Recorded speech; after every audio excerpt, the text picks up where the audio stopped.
کا امام حسنین کا چچا کہہ رہا ہے. میں یہ سب گفتگو کا آغاز کر رہا ہوں. اور کہا کہ چلو اپنے چچا کو الوداع کہو.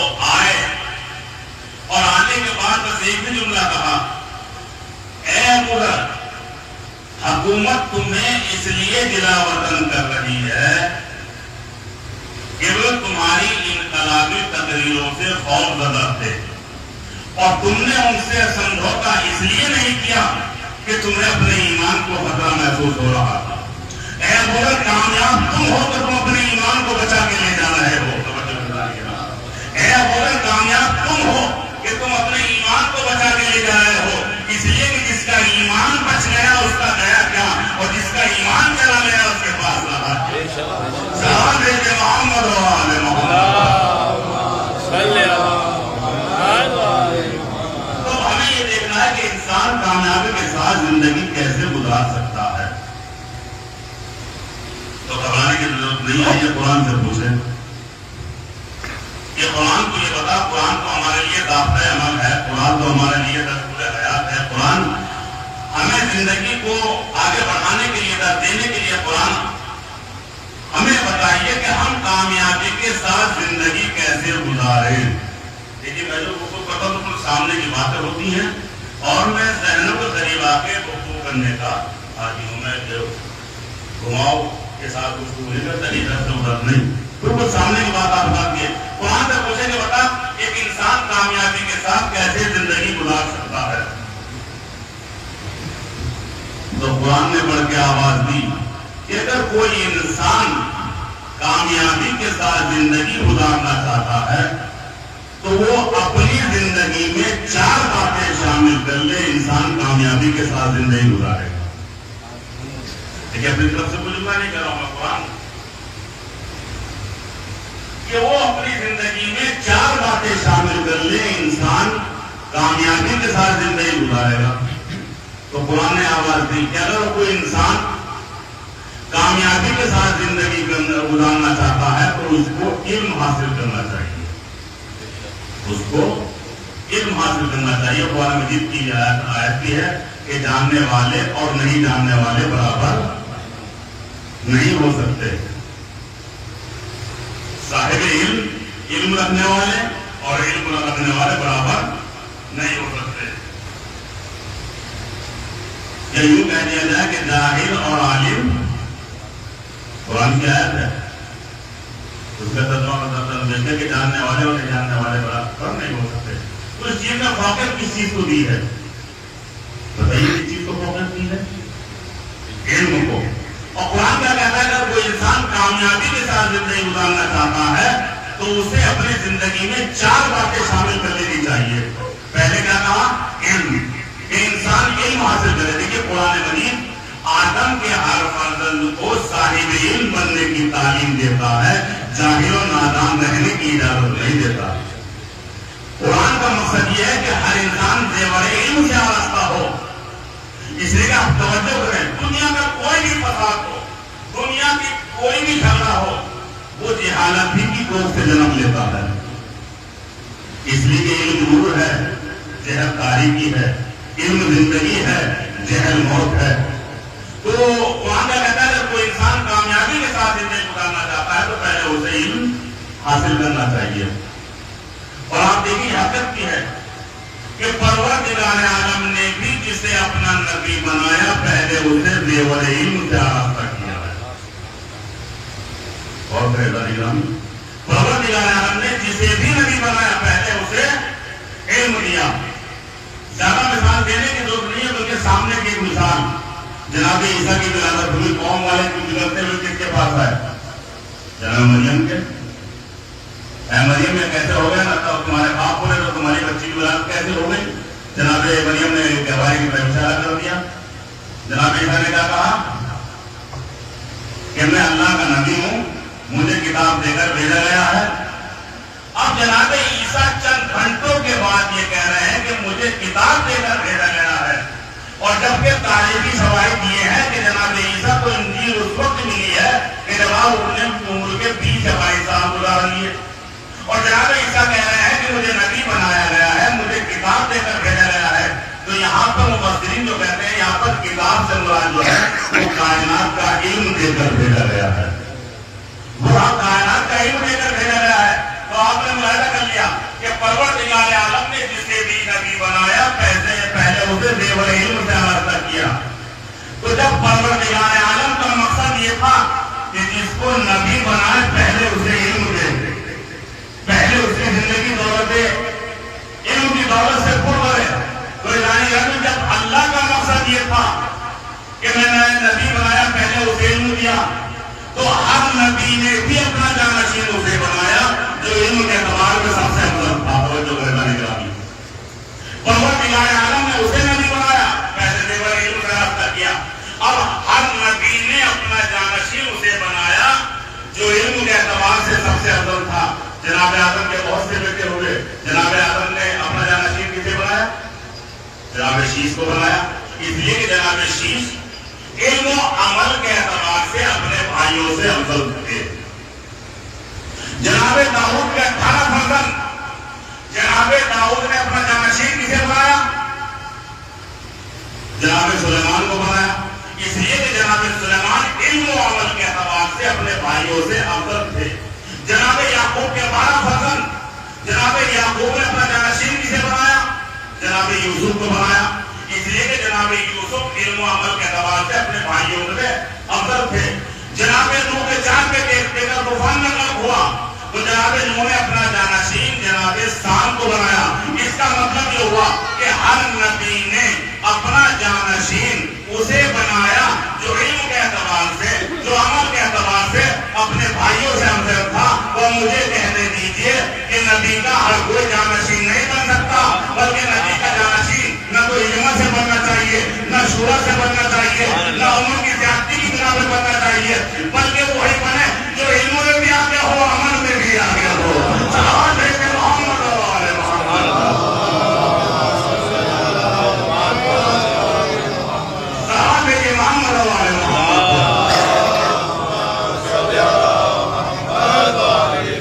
اب نبی کا جانشین وہی بن سکتا ہے جو منبر پر آ کے دعویٰ کرتے سلونی سلونی۔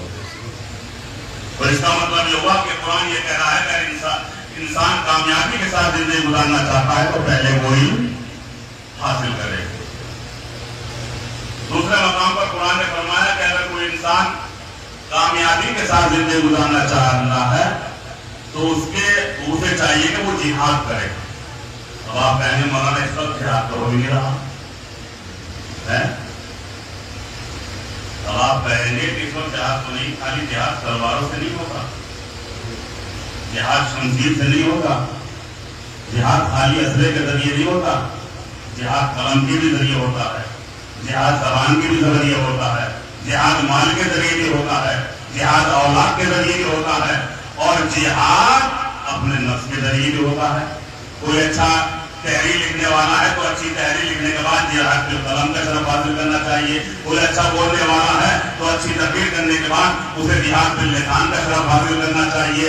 اگر کوئی صاحب اولاد ہے تو اس کی صحیح تربیت کرنے کے بعد جہاد بالاولاد کا شرف حاصل کرنا چاہیے۔ اگر کوئی انسان صاحب مال ہے تو مال کو اللہ کی راہوں میں خرچ کرنے کے بعد جہاد بالمال کا شرف حاصل کرنا چاہیے۔ اور عزیزوں اگر کسی کے پاس کچھ نہیں ہے تو اپنا نفس تو ہے، اگر کسی کے پاس کچھ نہیں ہے تو اپنا نفس تو ہے، نفس کو پاکیزہ بنانے کے بعد جہاد بالنفس کا شرف حاصل کرنا چاہیے۔ اور گرامی جو اپنے نفس کو پاکیزہ بنانے میں کامیاب ہو جاتا ہے تو پھر وہ کوئی بھی کام کرتا ہے اس کا قدم اللہ کے لیے ہوتا ہے، اس کا ہر کام اللہ کے لیے ہوتا ہے۔ جو اپنے نفس کو کامیاب کر لیتا ہے تو پھر وہ جب بھی اسلام پر وقت پڑتا ہے تو وہ کھڑا ہو جاتا ہے۔ جو جہاد بالنفس کے معرکے میں کامیاب ہو جاتا ہے تو وہ پھر بار بار اٹھتا ہے، اور جو جہاد بالنفس کے معرکے میں کامیاب نہیں ہوتا تو وہ جانے والے کو بھی یہ کہہ کے روک دیتا ہے اے علی اس کے مقابلے پہ نہ جائیے، یہ امر ہے۔ جو جہاد بالنفس کے مرحلے میں کامیاب ہو جاتا ہے وہ بار بار اٹھتا ہے، اور جو کامیاب نہیں ہوتا وہ جانے والے کو بھی یہ کہہ کے روکتا ہے اے علی اس کے مقابلے میں نہ جائیے، یہ امر ہے۔ ذرا اس لشکر اسلام کے سپاہی کو تو دیکھے، اسے امر کی معرفت تو تھی لیکن اولو الامر کی معرفت نہیں تھی. اسے امر کی معرفت تو تھی لیکن اولو الامر کی معرفت نہیں تھی. اسے یہ تو معلوم تھا کہ امر وہ ہے کہ جس کا قصیدہ دنیا کرتی ہے اور اولو الامر وہ ہے کہ جس کا قدر دنیا نہیں بلکہ ملک پڑتا ہے. لا فتح الا لنا سید الا ذوالفقار. صلوات ہے محمد و آل محمد.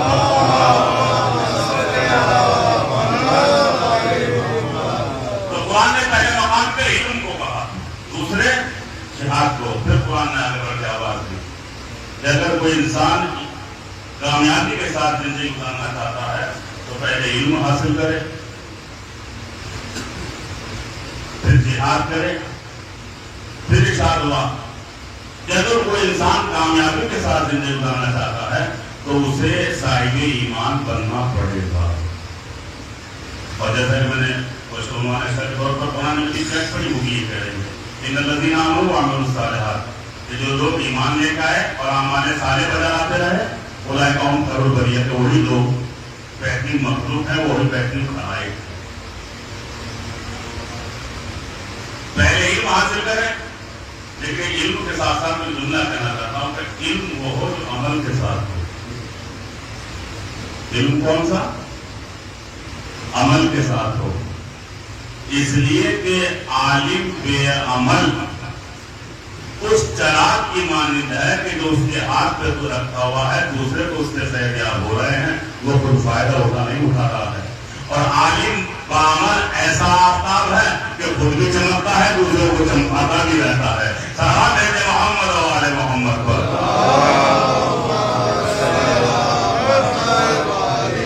پہلے علم حاصل کرے پھر مجاہد مخلص بنے. پھر تیسرے مقام پر قرآن نے آواز دی کہ اگر انسان کامیابی کے ساتھ زندگی گزارنا چاہتے ہو تو انہیں اپنی زندگی دولت ایمان سے بھر کرنی چاہیے. اب دیکھیے مولا متقیان حضرت علی بن ابی طالب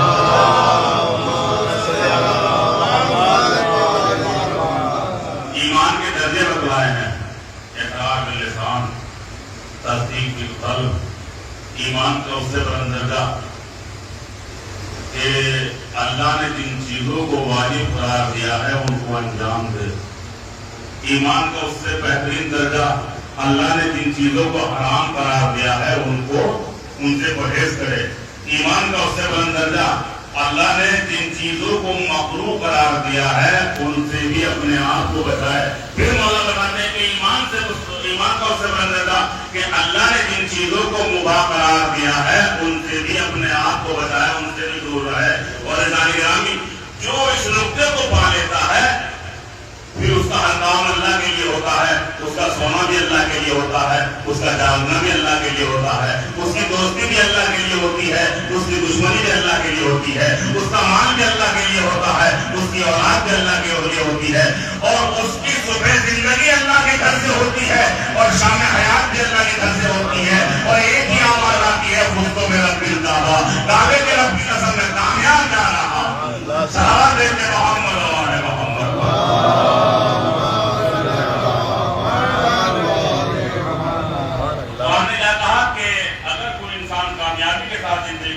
چاہتا ہے تو وہ علم حاصل کرے, جہاد کرے اور اپنی زندگی ایمان سے گزارے. پھر تین چوتھے مقام پہ آواز دی کہ اگر کوئی انسان کامیابی کے ساتھ زندگی گزارنا چاہتا ہے تو اسے متقی بننا پڑے گا. تو یہ چار باتیں میں نے آپ کے سامنے قرآن مجید کے حوالے سے پیش کی. علم, جہاد, ایمان اور تقویٰ, یہ چاروں باتیں اگر انسان کی زندگی میں ہو تو انسان کامیابی کے ساتھ زندگی گزارے گا اور وہی بہترین خلائق میں سے ہوگا. تو قرآن نے چار باتوں کو وجہ کامیابی قرار دیا. پہلے علم, دوسرے جہاد, تیسرے ایمان, چوتھے تقویٰ. یہ چار باتیں تو قرآن نے پیش کی نا. بس قرآن کی نظر میں کامیابی کی صنعت پہلے کیا ہے؟ علم ہے, دوسرے جہاد ہے, تیسرے ایمان ہے, چوتھے تقویٰ. یعنی قرآن کی نظر میں کامیاب کون؟ کہ جو صاحب علم ہے. قرآن کی نظر میں کامیاب کون؟ جو مجاہد ہے. قرآن کی نظر میں کامیاب کون؟ جو صاحب ایمان ہے.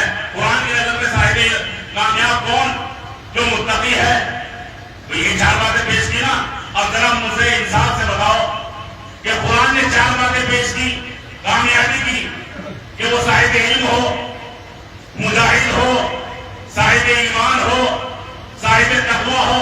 تو آپ ذرا مجھے انسان سے بتائیے کہ جس نے ممبر پہ بیٹھ کے یہ دعویٰ کیا ہو کہ جو کچھ مجھ سے پوچھنا چاہتے ہو پوچھ لو، اس سے بڑا صاحب علم کون ہوگا؟ اس سے بڑا صاحب علم کون ہوگا؟ اور جس کی ایک ضربت دونوں جہان کی عبادت سے افضل قرار پائے، اس سے بڑا مجاہد مخلص کون ہوگا؟ اور جس کو کھلے یہ سب سردار نے، نبیوں کے سردار نے کھلے ایمان کہا ہو، اس سے بڑا صاحب ایمان کون ہوگا؟ اور جسے 1400 سال ہو گئے آج تک اذانوں میں امام المتقین کہا جا رہا ہے، اس سے بڑا تقوی رکھنے والا کون ہوگا؟ صلوات دیتے محمد و آل محمد.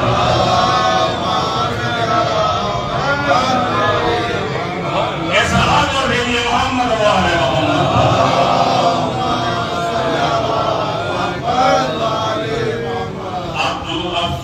سوچو جب امام المتقین ایسا ہے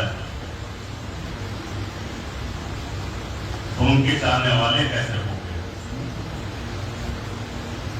اور آپ دیکھیے جو بھی ان کی ایمان سے وابستہ، ان کے زندگی سے وابستہ ہو گیا تو پھر انہوں نے بھی انہیں ایسا بنا دیا ہے سر کہ پھر وہ ڈرے نہیں ہیں. تفسیر امام حسن عسکری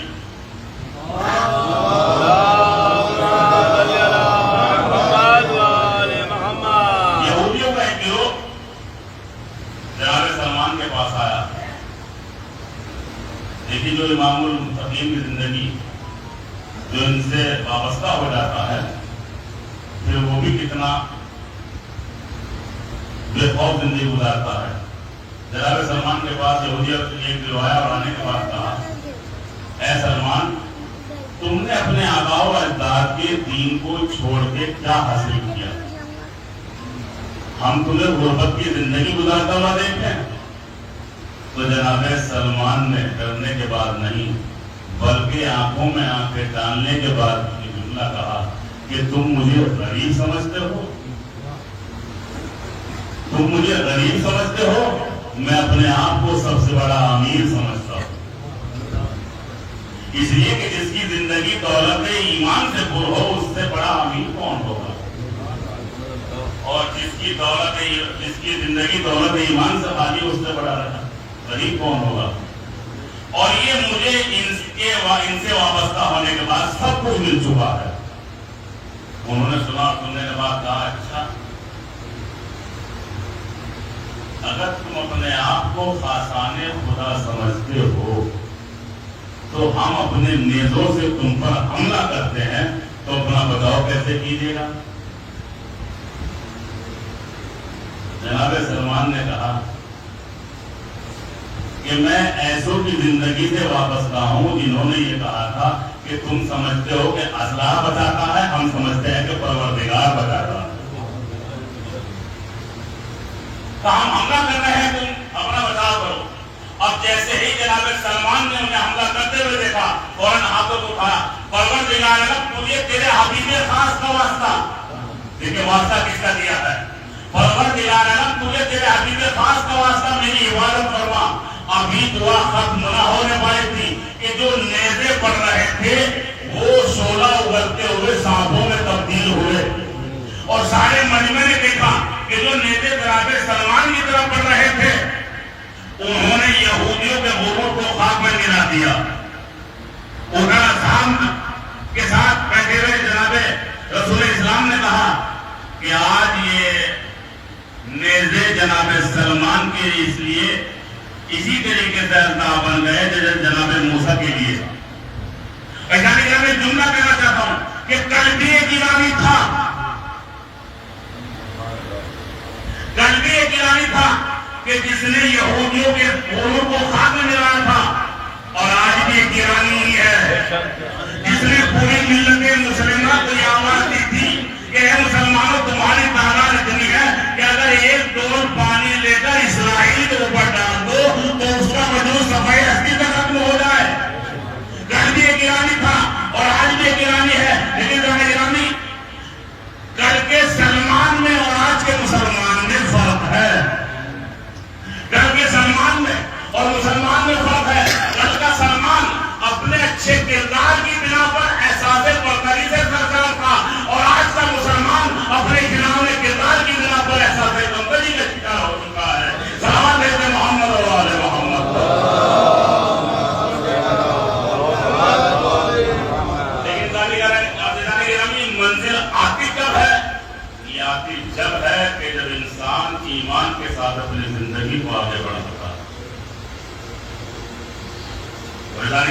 دیکھیے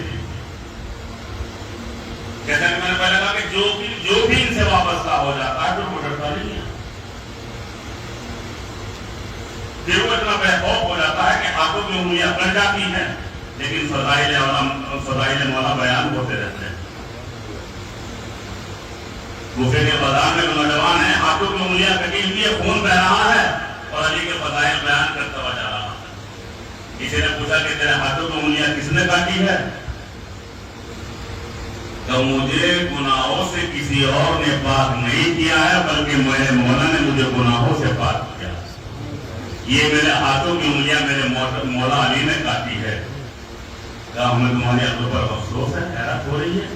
اسی علی نے تیرے ہاتھوں کی انگلیاں کاٹ دی اور اسی کے فضائل بیان کرتا جا رہا ہے۔ اور جو دیکھیں کہ زندگی کتنی بے خوف ہوتی ہے جو ان سے مل جاتا ہے۔ کہ اسی علی نے تیرے ہاتھوں کی انگلیاں کاٹی اور اسی کے فضائل بیان کرتا ہوا آ رہا ہے۔ تو اس نے جواب دیا، وہ دشمن علی سن، میرے مولا نے میرے ساتھ وہ کیا جس کا میں حقدار تھا۔ اور جو جملہ سنیے مانے پڑتے بڑا ہوا جملہ کہ میرے مولا نے میرے ساتھ وہ کیا جس کا میں حقدار تھا، میں وہ کر رہا ہوں جس کا میرا مولا حقدار ہے۔ صلوات بھیجتے محمد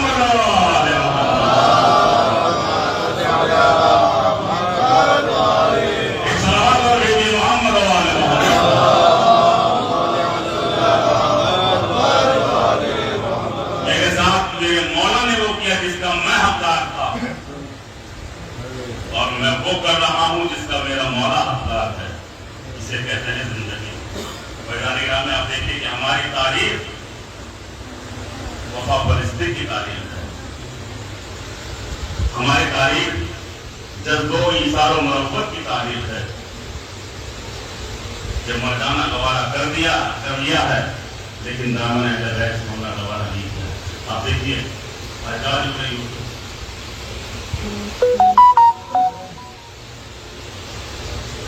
تاریخ کا بدترین، بلکہ جس کے لیے عبدالعزیز نے کہا ہے کہ اگر دنیا کے مظالم ایک پلے میں رکھ دیے جائیں اور اس کے ظلم ایک پلے میں رکھ دیا جائے تو حجاج کا پلہ بھاری ہو جائے گا۔ کتنا ظالم ترین انسان۔ اور تاریخ نے آگے پڑھ کے لکھا کہ اس کے قید خانے میں 80,000 محبان اہل بیت قید تھے۔ کہ ہماری تاریخ بڑی جدوجہد کی تاریخ ہے، مصیبت کی تاریخ ہے۔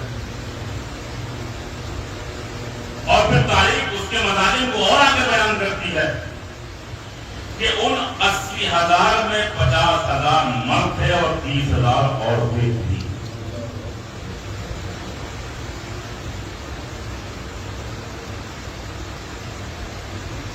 لیکن گرامی اور ایسا تاریخ قید خانہ تھا کہ جس میں رہنے والوں کو یہ معلوم نہیں ہوتا تھا کہ دن کب ہوا ہے رات کب ہوئی، لیکن انہوں نے ہمیں ایک پیغام دیا ہے۔ ایسے آپ کا تھوڑا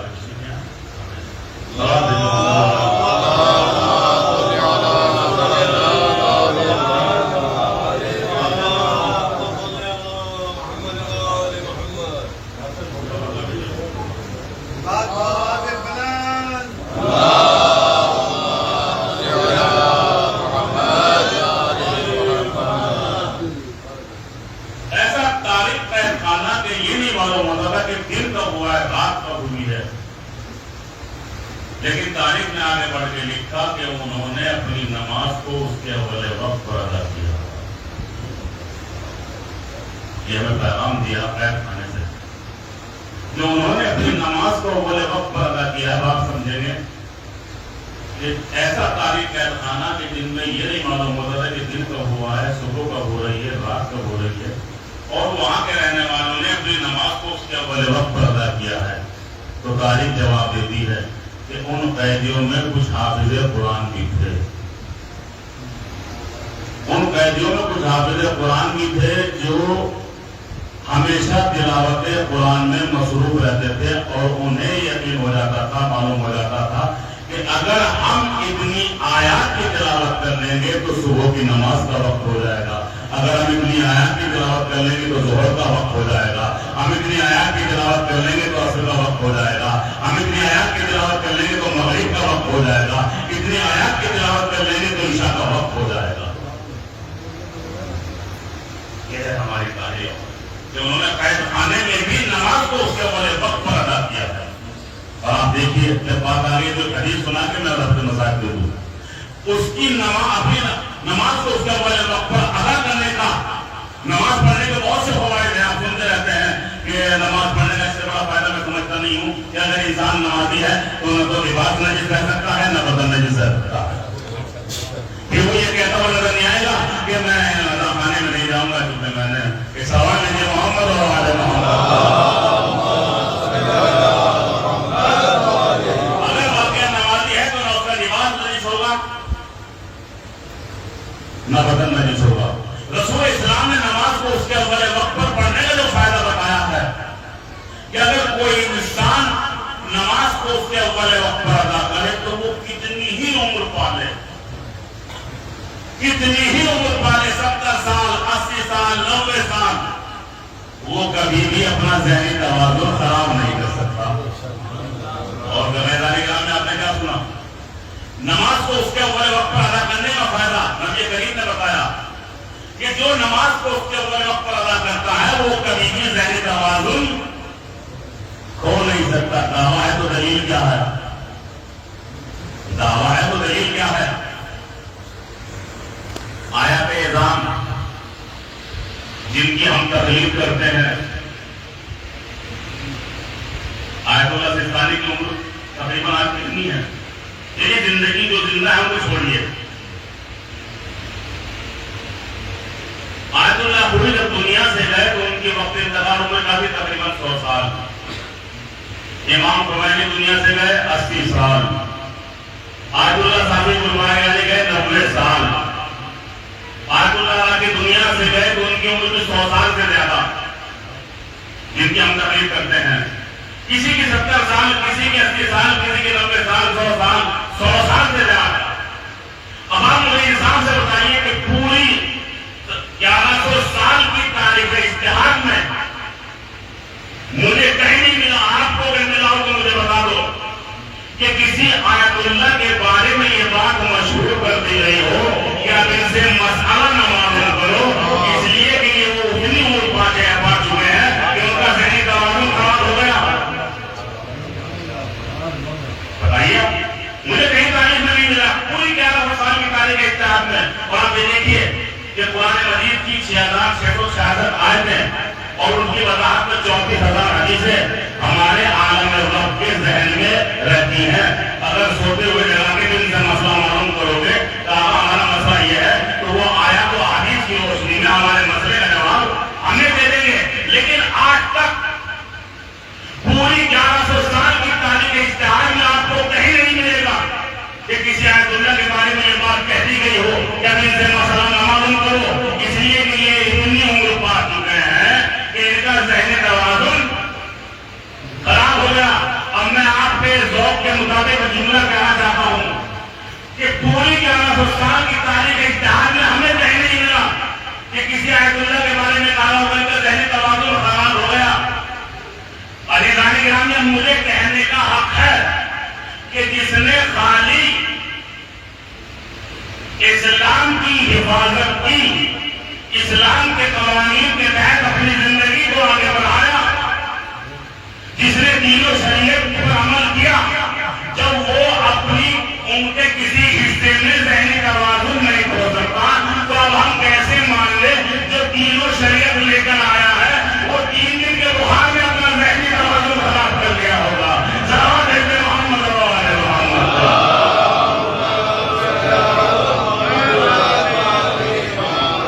اس کا مطلب یہ ہوا کہ جو انسان نماز کو اس کے بڑے وقت پر ادا کرتا ہے اس کا ذہنی توازن خراب نہیں ہو سکتا.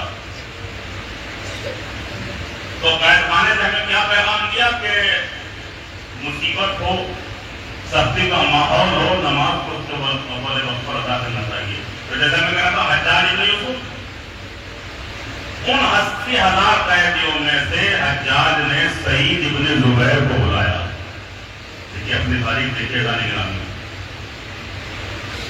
سعید ابن زبیر کو بلایا اور بلانے کے بعد حجاج نے کہا اے سعید ابن زبیر میں نے سنا ہے تم فضائل علی بیان کرتے ہو. سعید نے سننے کے بعد کہا کہ یہ میں اپنا کوئی ذاتی کام بھول کر رہا ہوں. علی کے فضائل مجھ سے پہلے اللہ نے اور اس کو رسول نے بیان کی ہے. یہ میرا کوئی ذاتی کام نہیں ہے, اس سے پہلے بیان ہو چکے ہیں. کہ سعید اب تو علی کو گئے 50 سال کا عرصہ گزر گیا, اب مرنے کے بعد تاریخ کیسے؟ تو سعید ابن زبیر نے کہا کسی انسان کی سچی تعریف ہوئی ہے جو مرنے کے بعد کی جائے.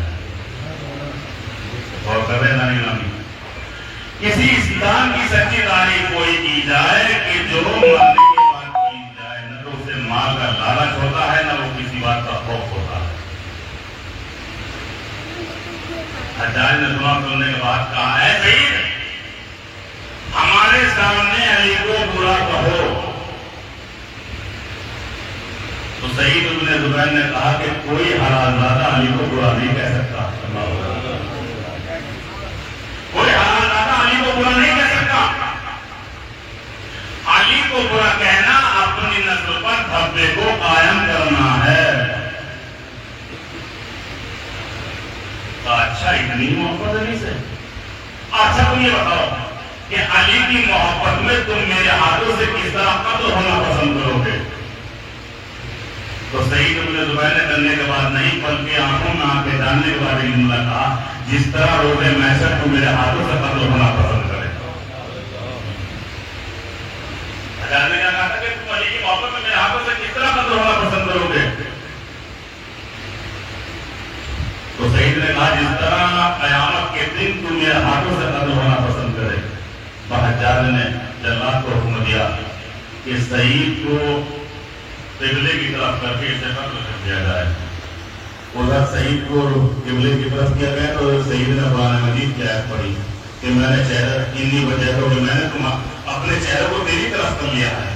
اس نے سنا اچھا قرآن مجید کی آیت پڑھ رہا ہے کہ مولانا کر دو.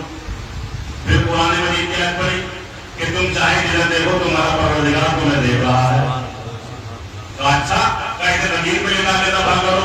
آپ کیسی زمین پہ لکھا کے دفاع کیا گیا؟ صحیح سے پھر قرآن مجید کی آیت پڑھی کہ ہم نے تو مٹی سے پیدا کیا مٹی میں ہی ملا دیں گے. ہم نے تو مٹی سے پیدا کیا ہے ہم تو مٹی میں ملا دیں گے. تو ہماری تاریخ ایسی ویسی تاریخ نہیں ہے. ہماری تاریخ وہ پرستی کی تاریخ ہے کہ ہم نے کبھی بھی ظالموں کے سامنے اپنا سر نہیں جھکایا ہے. اس لیے کہ ہم ایسے کے ماننے والے ہیں جن سے جو بھی سوال ہوا ہے اس سوال کو پورا کر دیا ہے. مال کا سوال ہوا ہے تو مال دے دیا ہے, سر کا سوال ہوا ہے تو سر دے دیا. اسلام ہم تک ویسے نہیں پہنچا, بڑی قربانیاں ہیں اس اسلام کو آگے بڑھانے کی ضرورت ہے. آج 4 محرم ہو گئی, دن آہستہ آہستہ گزرتے جا رہے ہیں.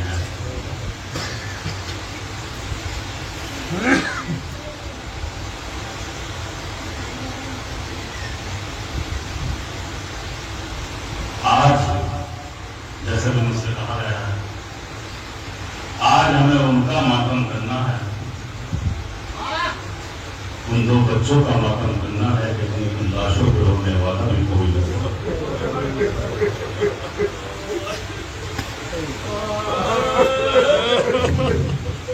آج ہمیں ان 2 بچوں کا ماتم کرنا ہے, نہ ماں نہ باپ نہ بھائی بہن. غربت کی زندگی آپ جانتے ہیں کون تھے؟ جناب مسلم کے 2 بچے جو اپنے باپ کے ساتھ کوفے میں آئے تھے. اپنے باپ کی شہادت کے بعد کیا گزری بچوں پر؟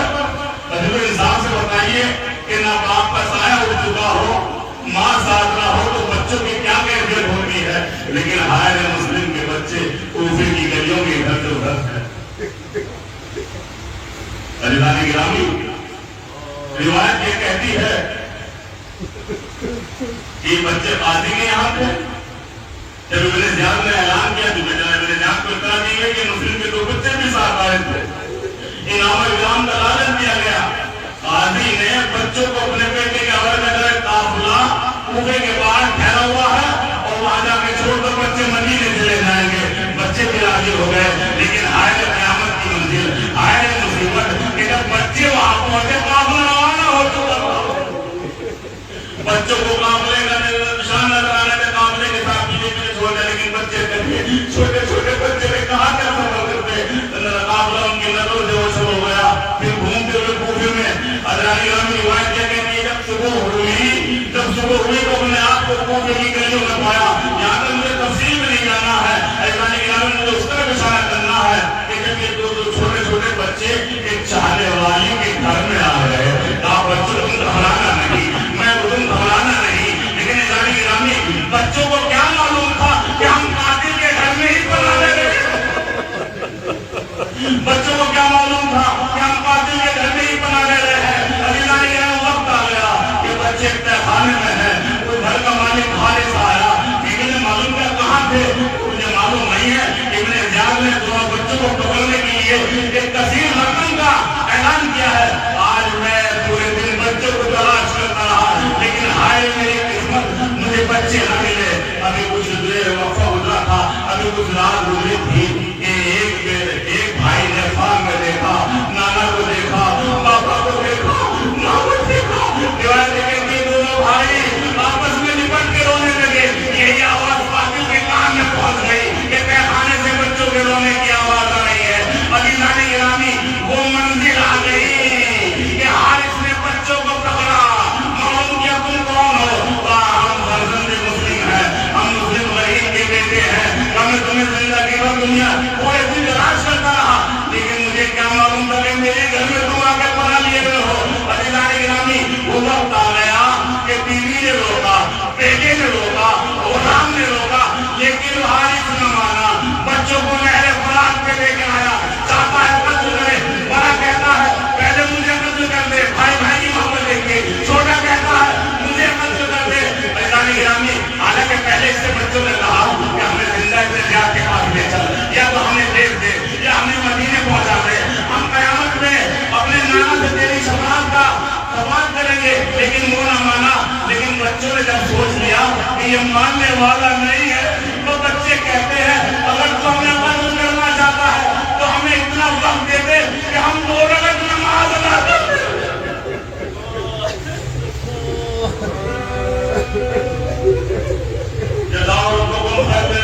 تمہیں کوئی غم نہ دے سوائے ہمیں سید الشہداء کے، تو ہمیں اتنا مہلت تو دے دے کہ ہم 2 رکعت نماز ادا کر لیں، عزیزو کہاں سے میں وہ الفاظ لے کے آؤں، قیامت گزر گئی، ان بچوں کے اوپر پہلے میرے بھائی کو قتل کیا، پھر دوسرے کو قتل کیا، اور دونوں کے جسد مبارک کو نہر فرات میں پھینک دیا، علی جانی یعنی میں نے کہیں سنا تو نہیں ہے، لیکن ایک جو تمر ذاکی سے سنا ضرور ہے کہ کربلا میں اس نہر کا پانی کیسے پی لیتے کہ اس نہر میں مسلم کے بچے نہ واپس آیا نہ وطن کرنے والی، دونوں بچے غلط نہیں ہو گئے، آ میرے بھائی آجا، آ میرے بھائی آجا،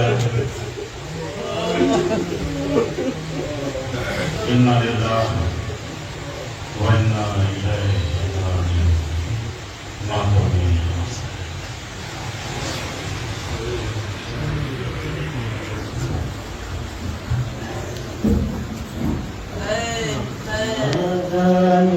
کس حال میں ہوں گے میرے دونوں شہزادے، نہ جانے کس حال میں ہوں گے میرے دونوں شہزادے،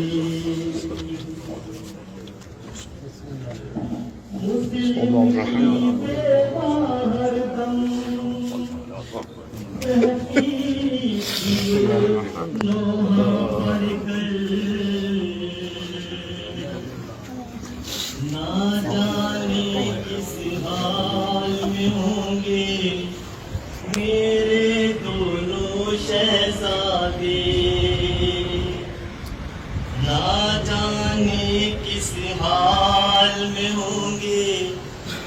میرے دونوں شہزادے،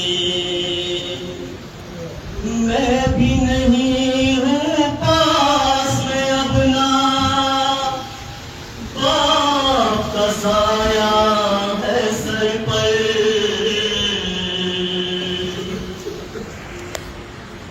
میں بھی نہیں ہوں پاس میں اپنا، باپ کا سایہ ہے سر پر،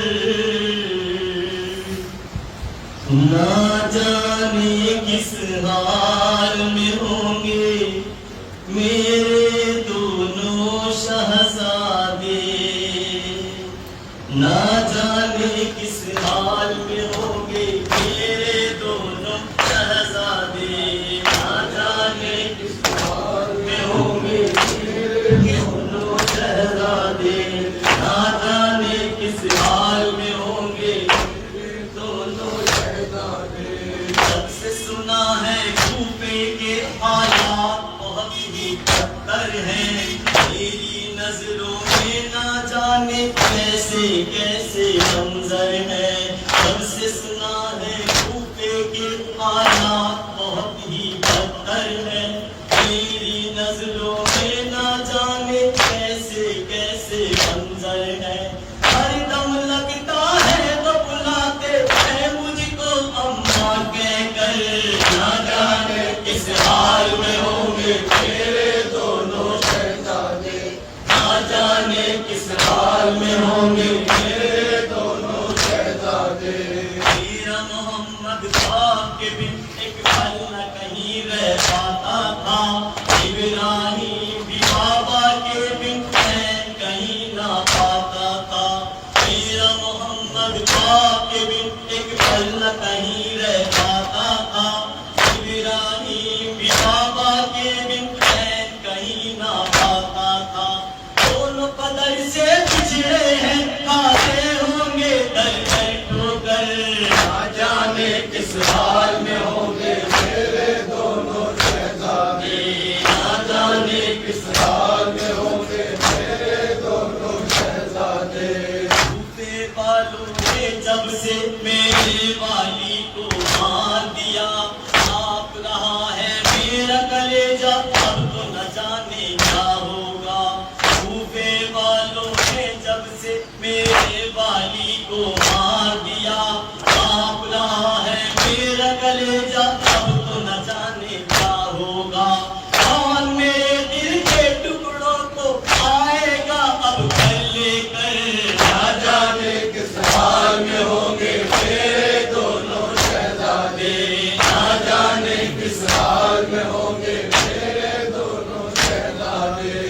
آئے میرے دونوں پردیسی میرے لیے روتے ہوں گے، جانے کیا کھاتے ہوں گے نہ جانے کب سوتے ہوں گے، آئے میرے دونوں پردیسی میرے لیے روتے ہوں گے، جانے کیا کھاتے ہوں گے نہ جانے کب سوتے ہوں گے، کھانا کون کھلائے گا اور کون لگائے گا بستر، نہ جانے کس حال میں ہوں گے میرے دونوں شہزادے، نہ جانے کس حال میں ہوں گے میرے دونوں شہزادے۔ ناز میں اپنے بچوں کے ہر دم میں اٹھایا کرتی تھی، چاند ستاروں کی طرح دونوں کو سجایا کرتی تھی، ناز میں اپنے بچوں کے ہر دم میں اٹھایا کرتی تھی، چاند ستاروں کی طرح دونوں کو سجایا کرتی تھی، ان کی یادیں ہر دم میرے دل پہ چلاتی ہے خنجر، نہ جانے کس حال میں ہوں گے میرے دونوں شہزادے، نہ جانے کس حال میں ہوں گے میرے دونوں شہزادے۔ دونوں مسافر ہیں تنہا ہے راتوں دن ڈرتے ہوں گے، کوئی نہیں ہے پوچھنے والا کیسے بسر کرتے ہوں گے، دونوں مسافر ہیں تنہا ہے راتوں دن ڈرتے ہوں گے، کوئی نہیں ہے پوچھنے والا کیسے بسر کرتے ہوں گے، کوفے سے انجان